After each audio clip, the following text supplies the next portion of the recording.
Hola, buenos días en América Latina, buenas tardes aquí en Ginebra. Estamos como siempre en la sede europea de Naciones Unidas en Ginebra y somos 3 Puntos Noticias, como todos saben, Gabriela Sotomayor de México, Diego de León de Guatemala y yo, Juan Gasparini de Argentina. Hoy tenemos el honor de hacer nuestra primera entrevista por Skype con José Antonio Guevara en México, que es el presidente del Grupo de Trabajo sobre la Detención Arbitraria, y nos vamos a referir sobre las decisiones que tomó el Grupo de Trabajo sobre las detenciones arbitrarias de dirigentes catalanes independentistas que están presos en España. Entonces, buenos días, José Antonio. Bienvenido. Bienvenido. Bienvenido. Hola, Diego, Juan, Gabriela. Me da mucho gusto saludarlos. Muchas gracias. Bueno, ya está pasado un poco el momento de las decisiones, que fueron 2. Una tomada en el mes de mayo y la otra en el pasado mes de junio, donde ustedes estimaron que primero en mayo 3 dirigentes independentistas catalanes estaban en detención arbitraria, que la detención que estaban sufriendo era arbitraria.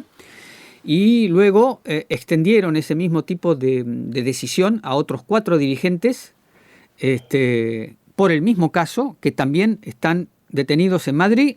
El juicio es por los hechos ocurridos en torno a manifestaciones relacionadas con la idea de la independencia de Cataluña. Y esas personas han sido detenidas por el Tribunal Supremo, cuya sede es en Madrid, por hechos ocurridos en Barcelona, y estas personas están en el juicio oral ha finalizado y está, como se dice en el lenguaje judicial español, en vista de sentencia, es decir, que el tribunal tiene que emitir sentencia. La primera de esas decisiones tuvo un corolario de un poco de crisis, porque España lo tomó muy mal.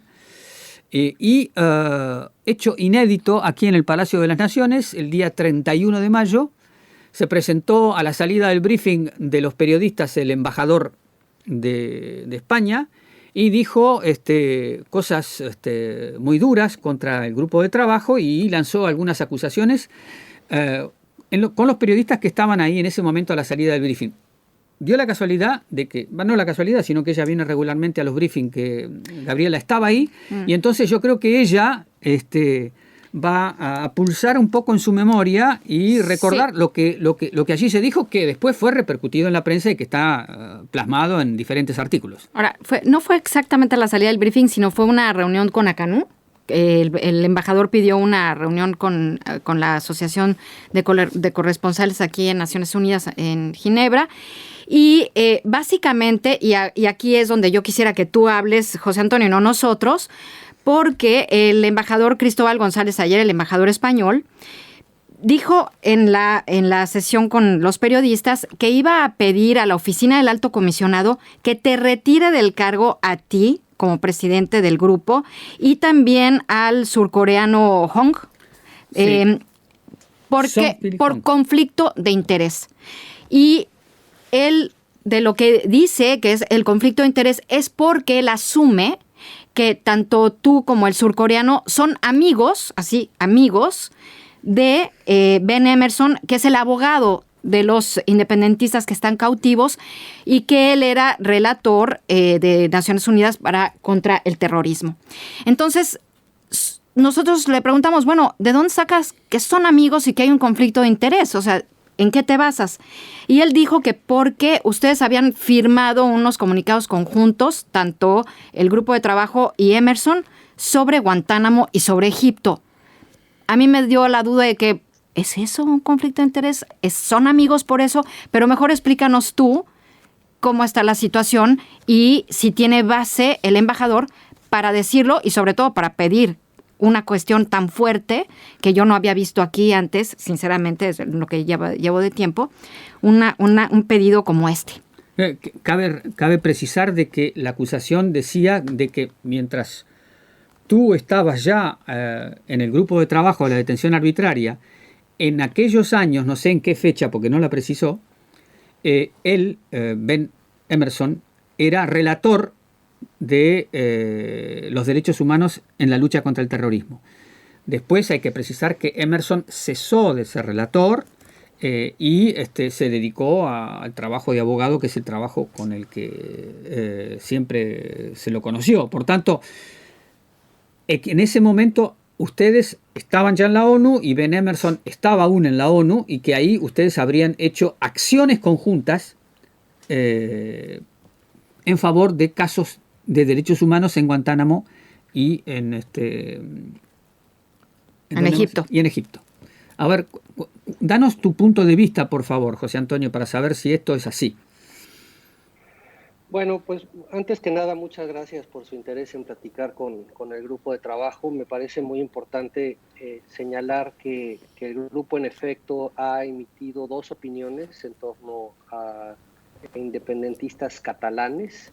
En el periodo de sesiones de abril de este año, el grupo discutió, deliberó sobre los 2 casos, y normalmente los casos tardan en salir de la pipeta de Naciones Unidas porque se hacen revisiones técnicas al documento, y normalmente son entre 20 y 30 opiniones por cada periodo de sesiones que se revisan, y van saliendo conforme la maquinaria de Naciones Unidas va teniendo las listas.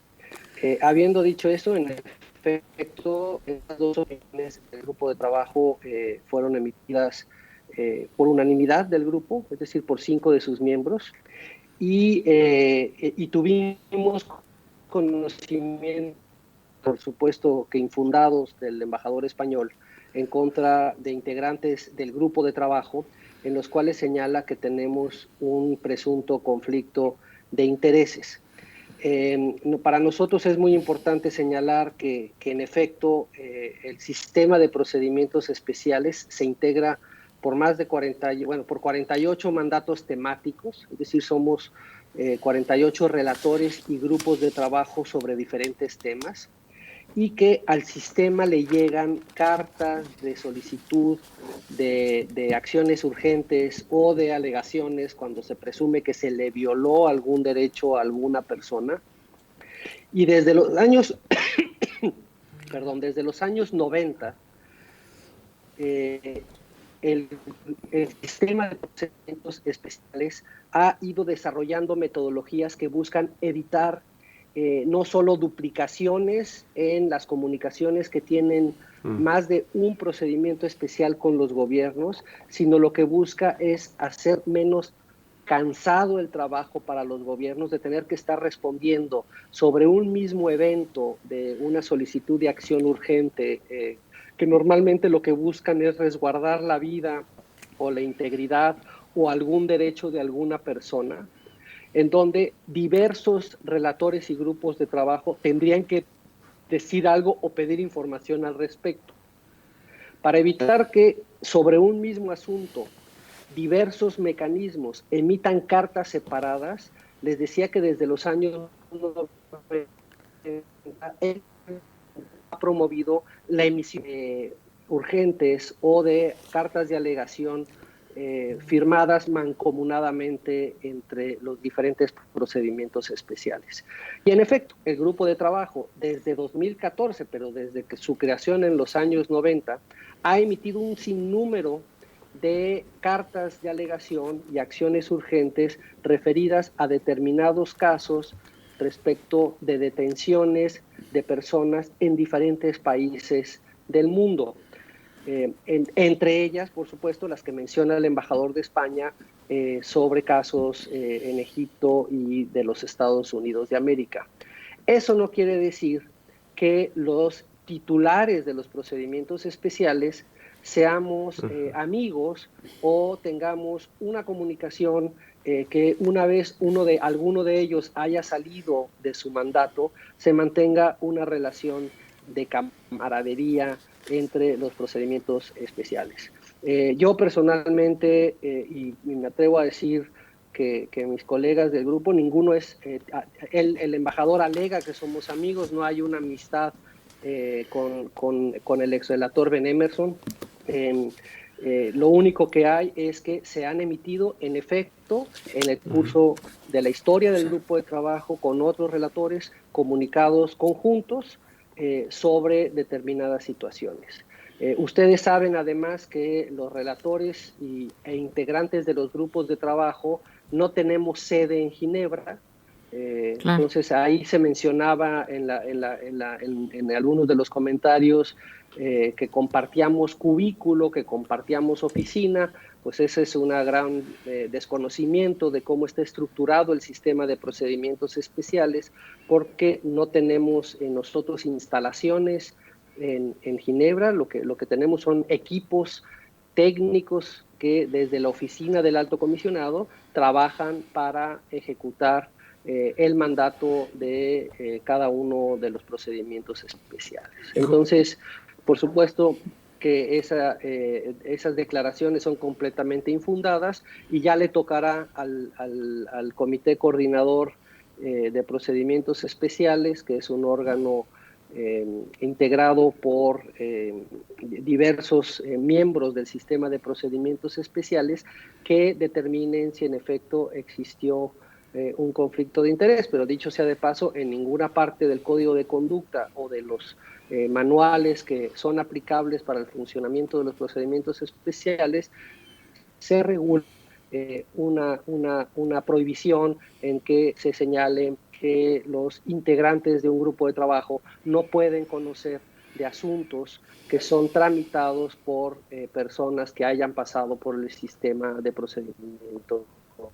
José Antonio, esta situación no es habitual, no la hemos visto. ¿Y cómo podemos entender la reacción un tanto visceral del representante de España?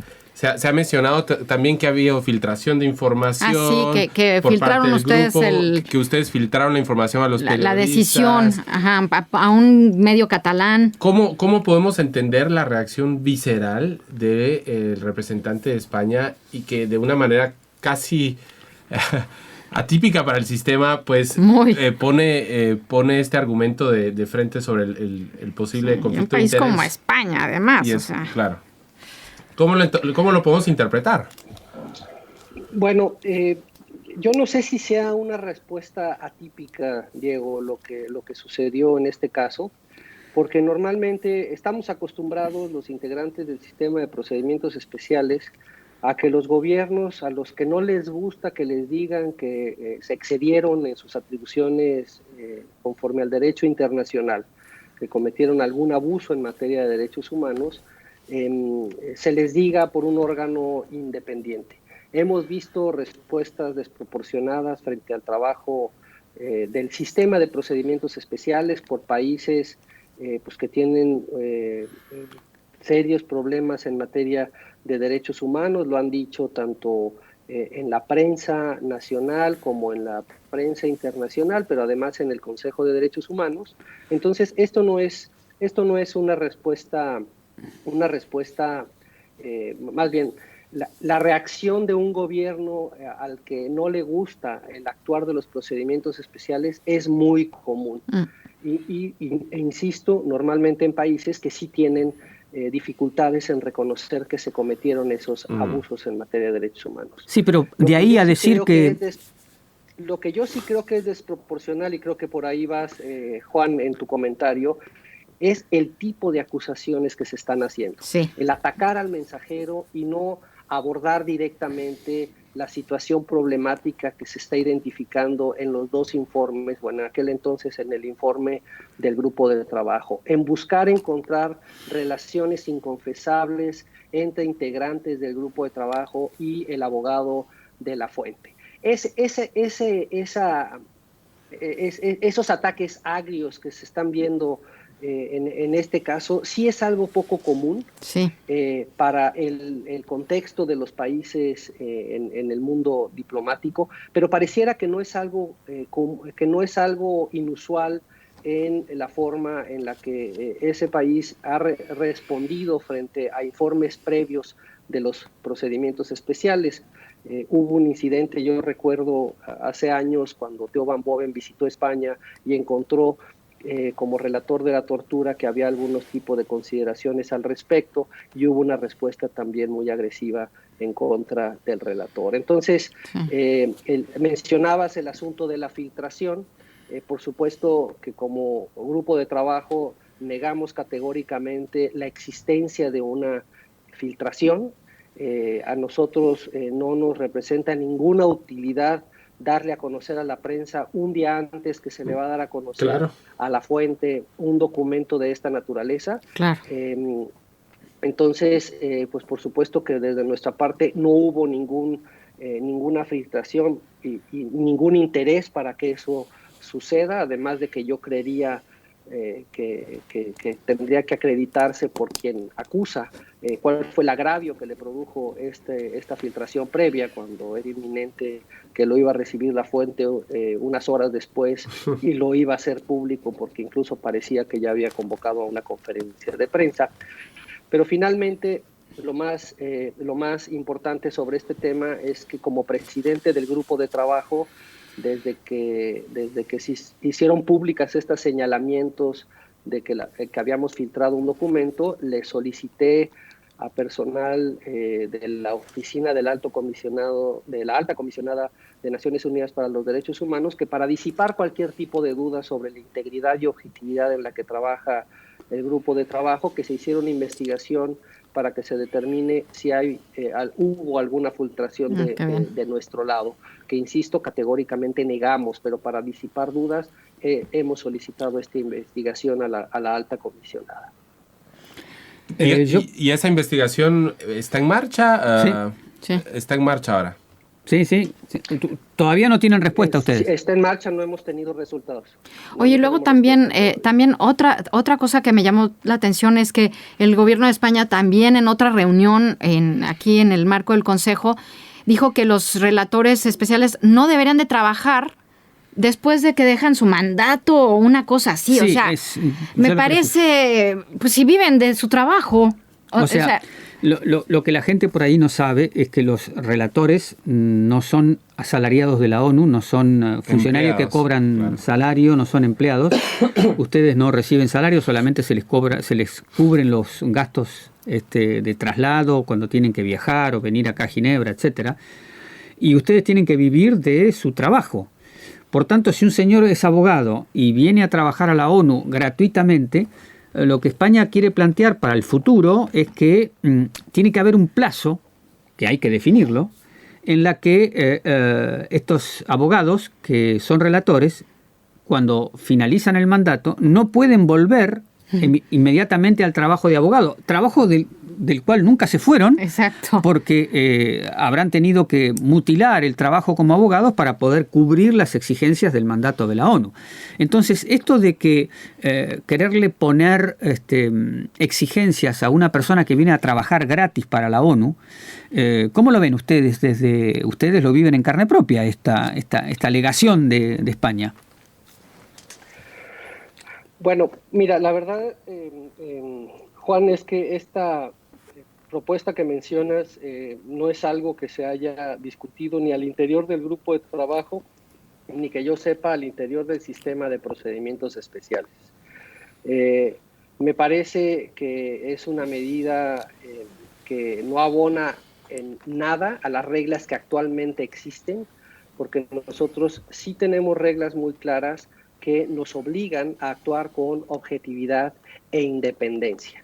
Y si en un caso determinado existiera una relación que minara nuestra capacidad para actuar de manera independiente u objetiva, tendríamos que excusarnos como integrantes del sistema de procedimientos especiales para conocer de un determinado asunto.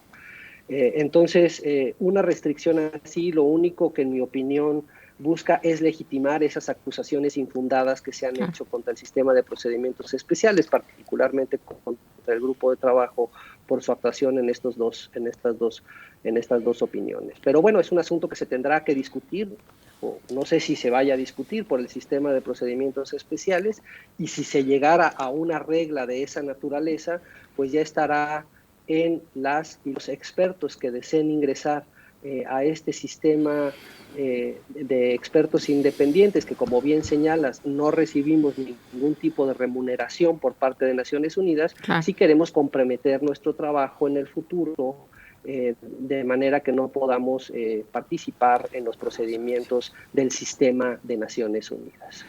José Antonio, una última para terminar.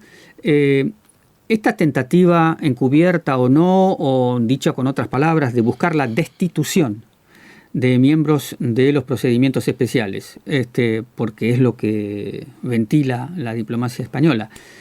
¿Qué procedimiento tendría que seguir, ya que en el Consejo nunca se conoció un caso de este tipo y en la Comisión de Derechos Humanos, predecesora del Consejo, hubo una sola tentativa contra un experto rumano y que tampoco prosperó? Es decir, que en 70 años de la ONU nunca hubo una destitución de un experto.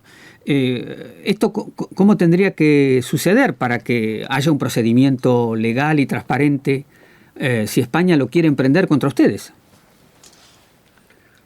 Pues mira, yo lo que creería es que sí es algo completamente inusual y la forma en la que esto podría suceder es que se presenten acusaciones sólidas en contra de algún integrante del sistema que amerite su falta de independencia y de capacidad para actuar de manera objetiva en el ejercicio de su gestión totalmente, no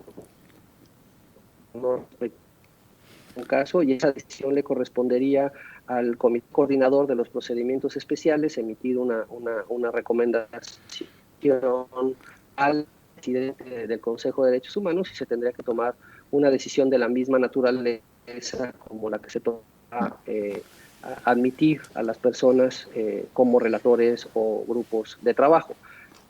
Insisto, yo vería que tendría que ser solamente por esa vía y tendría que ser por violaciones graves al Código de Conducta, claro, y que además se prueben esas violaciones graves al Código de Conducta, no meras suposiciones y acusaciones infundadas pueden derivar en un procedimiento de esta naturaleza. Claro. Muy bien. José Antonio, muchas gracias por todas estas aclaraciones, sí, por darnos el tiempo desde México para enlazarte a nuestro programa.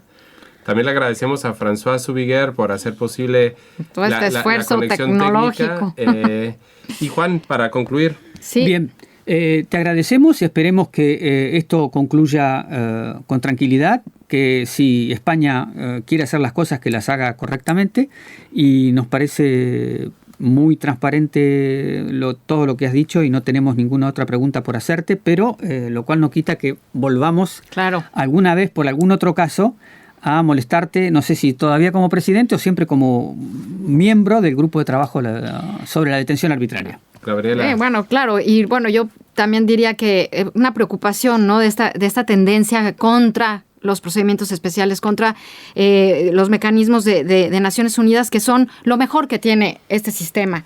Entonces, habría que discutir después cómo fortalecer más bien su posición, su postura, porque ya sabemos que a los países no les gusta pues que les peguen. Entonces, así es. Y nosotros seguiremos cubriendo, digamos, y investigando este tipo de acciones que en definitiva ponen en una situación complicada al sistema y en lugar de desarrollarlo, exacto, le ponen cortapisas. Trabas. Así que, de nuevo, muchas gracias. Feliz día para ti y para nuestra audiencia ya en América Latina y hasta una nueva edición de 3 Puntos. Noticias desde Ginebra, Suiza, desde aquí en Naciones Unidas. Gracias. Gracias. Hasta luego. Adiós.